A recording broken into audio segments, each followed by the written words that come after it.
Buenos días. Me da mucho gusto, o nos da mucho gusto, estar con ustedes hoy. Y con tan distinguida audiencia. También estoy honrado que el decano de Latin American Studies en FIU, Latin American Caribbean Studies, el doctor Pereira, está aquí con nosotros. También el doctor Gómez de la Escuela de Leyes. Y para nosotros es un verdadero orgullo estar aquí hoy. Y lo que acaba de decir el doctor fue muy interesante. Y aunque yo no soy abogado, siempre me recuerdan las cuestiones políticas e históricas. Y esa es la razón en parte de nuestro título. Los israelitas. En el reciente viaje a Israel, yo me considero ahora israelita. ¿Por qué? Y después voy a dejar que Ivy continúe nuestra continuidad. ¿Por qué soy israelita? Porque en Cuba, y esto lo podemos hablar en el almuerzo, pero no fajándonos. En Cuba yo era cubano. Y mis padres creían que yo fuera cubano. Y en el colegio La Luz, y ellos me ponían en el colegio, Havana Military Academy, Baldor. En el colegio La Luz, cuando tenía 12 años o 13, me decían Moncars. ¿De dónde viene ese apellido? Moncars. Después de un tiempo, averiguaron que yo había matado a Cristo. Me pararon al final de la clase, me dieron golpes, me escupieron, yo también les di a ellos, después me acusaron de asesino otra vez, y ese día dejé de ser cubano. Entonces era polaco o había matado a Cristo. El polaco. He tenido muchos amigos, que en paz descanse, que decían que te decían polaco porque te querían mucho. O así querían a los gallegos. En mi opinión, como profesor y como profesional, eso es un insulto. O como le llaman, en el caso mío, para que lo vean, los judíos cubanos, los Jubats. I hate that. Nosotros somos judíos o cubanos. Los americanos son americanos. Y por esa es la razón de este título. Lo que estamos hablando hoy ha sido tan interesante para nosotros, porque habla de un grupo que nadie ha hablado casi hasta ahora, que son los americanos, que vinieron a Cuba entre 1890 y le siguieron. Después entonces vinieron otros grupos que vamos a hablar de ellos. Este grupo americano fue tan increíble, y Ivy va a hablar de eso en un minuto también, que no solamente eran americanos, aunque eran refugiados, no solamente hablaban inglés también, pero es muy interesante. ¿Qué hicieron muchos de estos cubanos, o judíos, o polacos, o hebreos? Entendieron enseguida cómo se llamaba The Name of the Game. Julio Lobo y un número de americanos judíos que tuvieron mucho éxito se casaron con cubanos. Y claro, ya no eran más judíos. Continuemos ahora con la joven Ivy. Muchas gracias. Bueno, yo quiero resaltar un poquito acerca del judaísmo. El judaísmo no tenía reconocimiento antes de la guerra hispanoamericana en Cuba, porque el decadente imperio español tenía como religión oficial el catolicismo.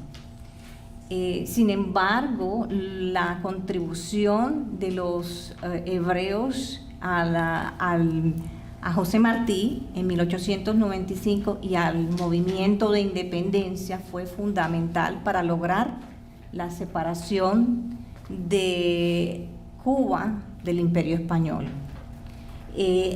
Particularmente después de la muerte de Martí y del general José Antonio Maceo en 1896 y antes del inicio de la guerra hispanoamericanos. Ellos fueron los que mantuvieron de alguna manera la guerra viva, apoyando a los mambises que estaban en Cuba.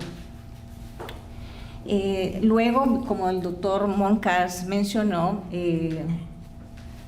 un grupo grande de ellos tuvieron ciertas particularidades, los judíos americanos, los judíos israelitas americanos, porque ellos emigraron a Cuba en grupos familiares, que los hizo un poco diferentes a los siguientes inmigrantes hebreos a Cuba. También, y como ya dije, le dieron apoyo a Martí, creyeron en su promesa plasmada en el discurso "con todo y para el bien de todos", que prometía una Cuba democrática, con libertad religiosa, libre de esclavitud y con justicia social para todos, basada en el amor fraterno y que le diera oportunidad a todos los emigrantes. También hicieron unos aportes muy importantes los judíos americanos, y fue parte de ellos jurídicamente. Ellos tomaron parte activa antes y después de la guerra hispanoamericana.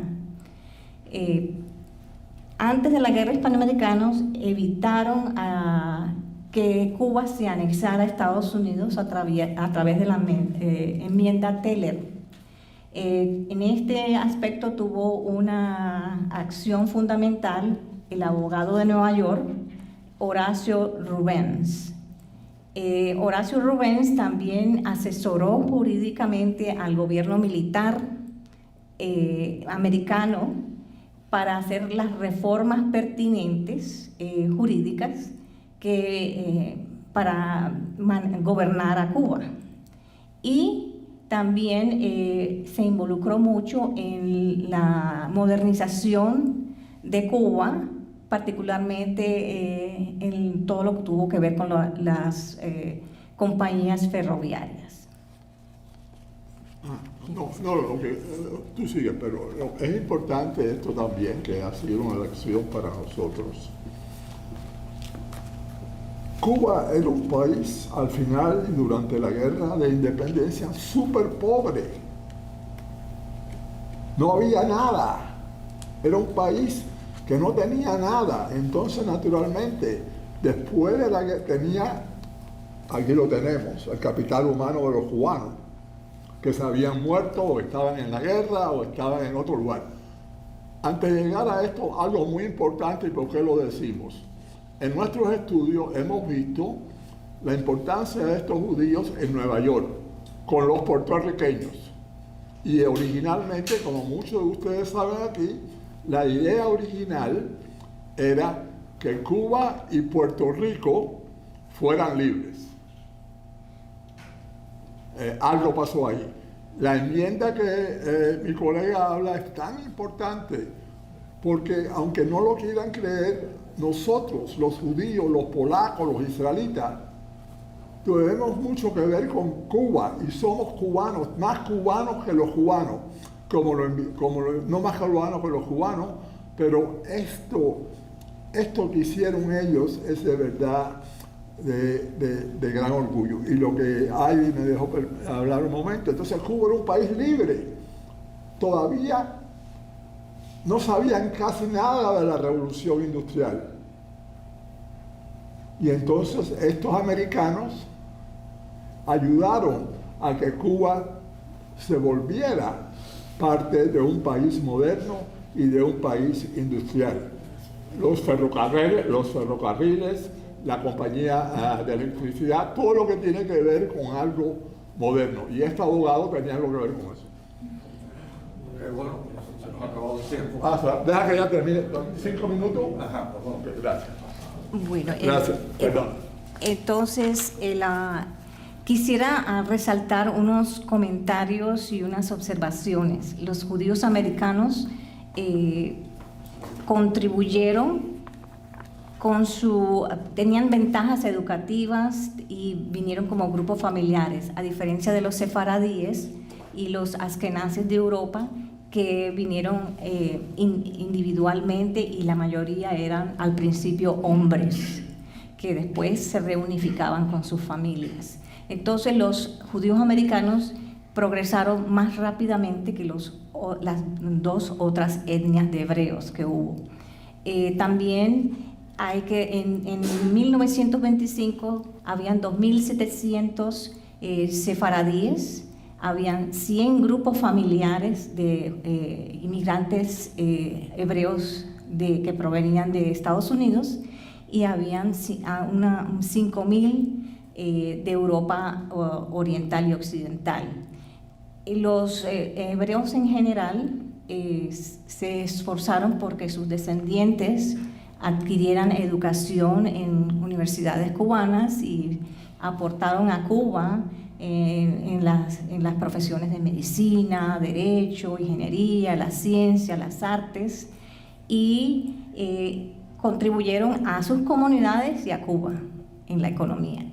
Y finalmente ellos, a diferencia de los cubanos, como el doctor Moncarce estaba diciendo, aceptaron la promesa de libertad religiosa, que no sucedió así evidentemente con los cubanos, y prueba de ello fue el caso del desafortunado del barco San Luis, y también de la negativa de Cuba a votar en favor de la instauración del Estado de Israel en 1948.